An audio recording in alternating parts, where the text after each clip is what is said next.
Visualize the situation. You're sitting in an airport terminal ready to board your aircraft. A couple of seats down from you is a gentleman who looks a little nervous. The final call to board your aircraft is made and he gets really nervous, really anxious, and starts sweating. That catches your eyes. What's the first thing that comes to your mind when you think or visualize the situation? Maybe a terrorist attack? Maybe someone with wrong intentions trying to board the aircraft? Well, that's not what I'm here to talk about. Have you heard the term aerophobia? Hi, my name is Swapnil Devara. I'm a pilot by profession, and today I'm going to talk about a psychological problem which a lot of people in the United States and the world suffer.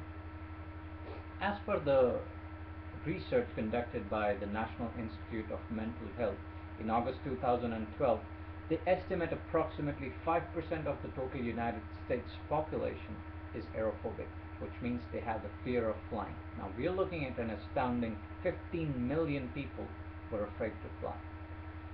On the other hand, the Federal Aviation Administration, the FAA, estimates approximately 1.5 million people traveling through air every day, and approximately 10% of the people that travel is aerophobic. Now, we are looking at a huge amount of population which is afraid to fly. To understand aerophobia, we need to understand a couple of things.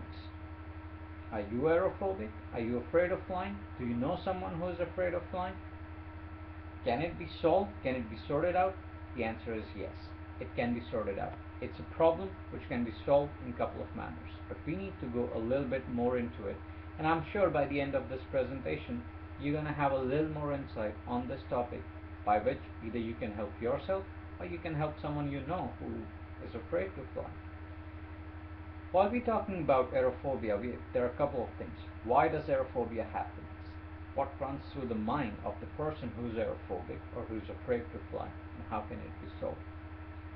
Aerophobia is a type of agoraphobia, which is nothing but an anxiety disorder, a false sense of fear of getting hurt or dying through an event. In this case, the event is flying.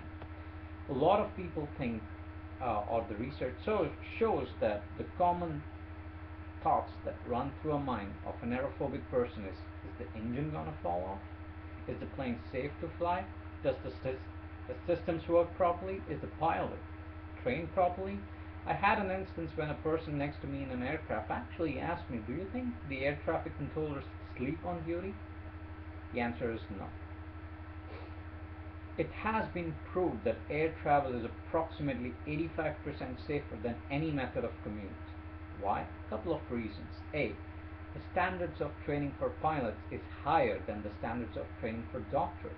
They go rigorous training. The standard of maintenance is very high. And the most important part is the FAA is completely unforgiving for any act of negligence.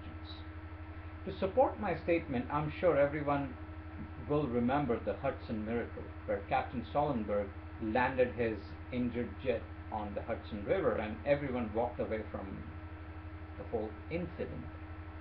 Well, for people it's a miracle. For pilots, it's just another day on job. So, how do we get rid of aerophobia? Well, there are a couple of methods. The first one is a non-medical method. In non-medical method, there are a couple of sessions conducted throughout the United States. AOPA, Aircraft Operator and Pilots Association, also organizes or conducts these little sessions wherein a person who's afraid to fly is taken through a little training session. When I mean training session, taken through airlines.